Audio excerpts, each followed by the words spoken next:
ఈ శుక్రవారం విడుదలవుతున్న కాదలి కొత్త వాళ్లతో తీసిన చిన్న బడ్జెట్ సినిమా. అయినా ఆ సినిమా ఆడియో రిలీజ్ ఫంక్షన్ కి స్వయానా IT minister KTR, star hero Ram Charan రావటం ఏంటి అని అందరూ ఆశ్చర్యపోయారు. తర్వాత తెలిసిన విషయం ఏంటి అంటే, కాదలి సినిమా దర్శక నిర్మాత పట్టాభి చిలుకూరి కేటీఆర్ కి చిన్ననాటి మిత్రుడు.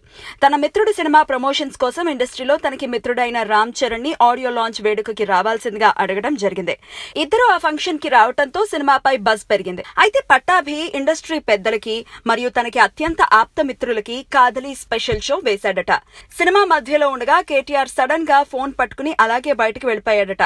అలా వెళ్లిపోయిన ఆయన మళ్లీ షోకి తిరిగి రాలేదట. ఇంతకీ కేటీఆర్ అంత సడన్ గా సినిమా మధ్యలో నుంచి వెళ్లిపోవటానికి కారణం ఏంటి? ఆయనకి సినిమా నచ్చలేదా, లేక వేరే ఇంకేదైనా అఫీషియల్ వర్క్ ఉండి వెళ్లిపోవాల్సి వచ్చిందా అనేది అందరి సందేహం. ఆడియో ఫంక్షన్ లో తన మిత్రుడి కోసం బిజీ స్కెడ్యూల్లో కూడా అంత సమయం వెచ్చించిన మంత్రి గారు సినిమా మాత్రం శాంతం చూడకుండా వెళ్లిపోవటంతో అక్కడికి వచ్చిన వాళ్లు ఒకంత షాక్ కి గురయ్యారట.